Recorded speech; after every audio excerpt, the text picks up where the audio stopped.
YCP నేత మాజీ MLA Vallabhaneni వంశీని కేసులు వెంటాడుతున్నాయి. ఓ కేసులో బెయిల్ వస్తే మరో కేసులో పీటీ వారెంట్ దాఖలవుతోంది. దీంతో వంశీ 95 రోజులుగా జైల్లోనే ఉండిపోయారు. తాజాగా వల్లభనేని వంశీపై మరో కేసు నమోదైంది. దాంతో టీడీపీ కార్యాలయంపై దాడి కేసులో వంశీకి బెయిల్ వచ్చినా బయటకు వచ్చే పరిస్థితి లేకుండా పోయింది. స్థాయిపరిచి చేసిన వ్యాఖ్యలతో చెలరేగిన వల్లభనేని వంశీ విషయంలో అయ్యో పాపం అనే వారే కనిపించడం లేదంటున్నారు. గన్నవరం మాజీ ఎమ్మెల్యే వైసీపీ నేత వల్లభనేని వంశీమోహన్ అరెస్టై జైల్లో మగ్గుతున్నారు. వరుసగా నమోదవుతున్న కేసుల్లో ఆయనకి బెయిల్ మంజూరవుతున్నా ఇంకా కేసులు పెండింగ్లో ఉండడంతో ఆయన జైల్లోనే గడపాల్సి వస్తోంది. వల్లభనేని వంశీ బెజవాడ జైల్లో 95 రోజుల నుంచి రిమాండ్ ఖైదీగా ఉన్నారు. ఆరోగ్యం క్షీణించిందంటూ మధ్యలో 1-2 సార్లు జైలు నుంచి ఆసుపత్రి కూడా వెళ్లి వచ్చారు. తాజాగా శ్వాస తీసుకోవడంలో ఇబ్బందులు పడడంతో వంశీని జైలు అధికారులు హుటాహుటిన ఆసుపత్రికి తరలించారు. అక్కడ చికిత్స అనంతరం మళ్లీ జైలుకు తరలించారు. గన్నవరం తెలుగుదేశం కార్యాలయంపై దాడి కేసులో ఫిర్యాదుదారుడు సత్యవర్ధన్ కిడ్నాప్ కేసులో వల్లభనేని వంశీని హైదరాబాద్లో అరెస్టు చేసి విజయవాడ తరలించారు.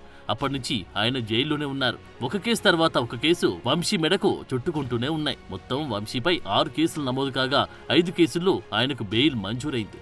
టీడీపీ ఆఫీస్పై దాడి చేసిన కేసులో వంశీకి ఇంకా బెయిల్ రావాల్సి ఉండడంతో ఆయన ఇంకా జైల్లోనే మగ్గాల్సి వస్తుంది. ఆ కేసులో బెయిల్ వచ్చినా వంశీ జైలు నుంచి విడుదలయ్యే పరిస్థితి లేకుండా పోయింది. టీడీపీ నుంచి వైసీపీలోకి జంప్ అయిన వంశీ తనకు రాజకీయ భిక్ష పెట్టిన పార్టీపైనే చెలరేగిపోయారు. పార్టీ అధినేతపైనే కాకుండా ఆయన కుటుంబీకులపై కూడా అనుచిత అసభ్య వ్యాఖ్యలు చేశారు. వాటికి తోడు అక్రమాలు, దౌర్జన్యాలు. ఇప్పుడా పాపాలన్నీ ఒకేసారి పండుతున్నాయా అన్నట్లుగా ఆయనపై కేసులు నమోదవుతున్నాయి. చివరికి ఆయన సొంత పార్టీ వైసీపీ శ్రేణులు సైతం వంశీ పరిస్థితి పట్ల ఇసుమంతైనా సానుభూతి చూపుతున్న దాఖలాలు కనిపించడం లేదు. వంశీని కోర్టుకు తీసుకొచ్చినప్పుడు, హాస్టల్ కి తీసుకెళ్లినప్పుడు ఆయన సతీమణి, 4-5 అనుచరులు మినహా పలకరించడానికి కూడా ఎవరూ రావడం లేదంటున్నారు. ఇదంతా వంశీ స్వయం కృతాపరాధమే అన్న అభిప్రాయం సాధారణ జనం నుంచి వైసీపీ క్యాడర్ వరకు వ్యక్తమవుతోంది.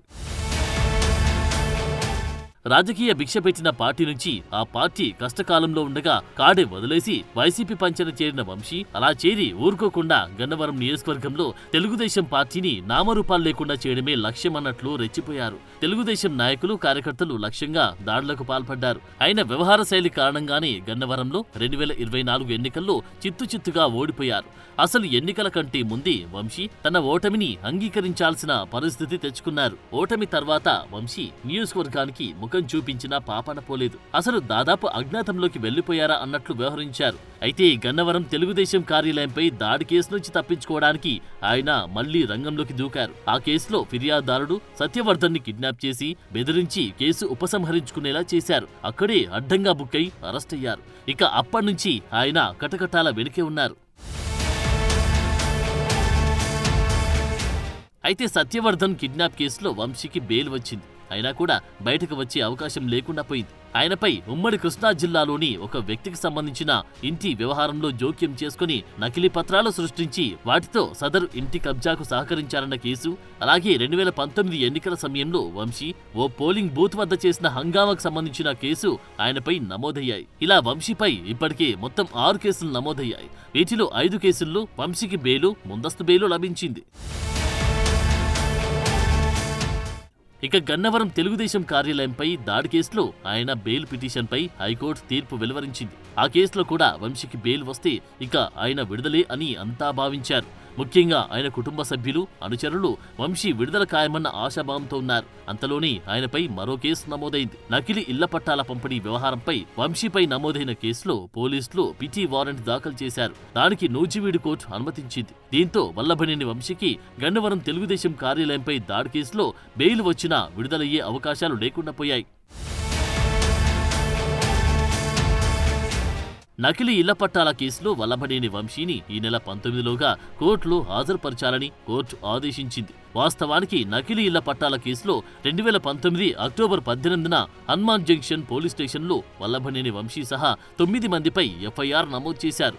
కానీ దాన్ని అప్పట్లో గోప్యంగా ఉంచారు. వైసీపీ అధికారంలోకి వచ్చిన తర్వాత యార్లగడ్డ వెంకట్రావు దీనిపై ఎన్నికల సంఘానికి ఫిర్యాదు చేశారు.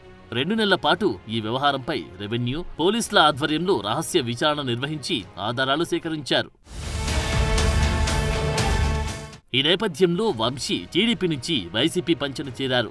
దాంతో కేసు నీరుగారిపోయింది. వంశీతో పాటు ఆయన ప్రధాన అనుచరుడు ఓలుపల్లి రంగా మరో 3 పేర్లను నిందితుల జాబితా నుంచి తొలగించి అభియోగ పత్రం దాఖలు చేశారు. తాజాగా కూటమి అధికారంలోకి రావడంతో పోలీసులు కేసు పునర్విచారణ ప్రారంభించారు. ఆధారాలు లభించడంతో వంశీ పేరును తిరిగి చేర్చారు. దానికి సంబంధించి కోర్టు పిటి వారెంట్ జారీ చేసింది.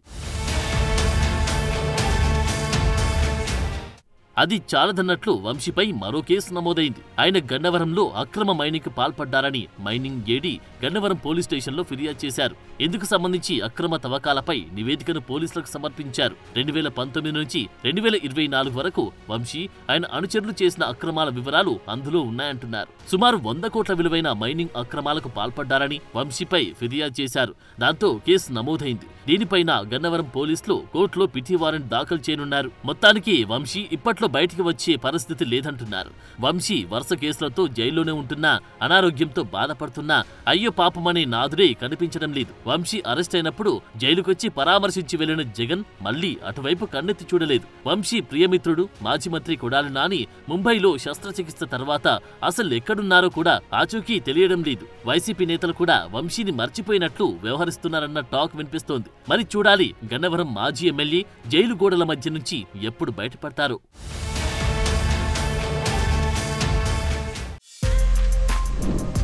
For more videos like this, subscribe Big TV channel.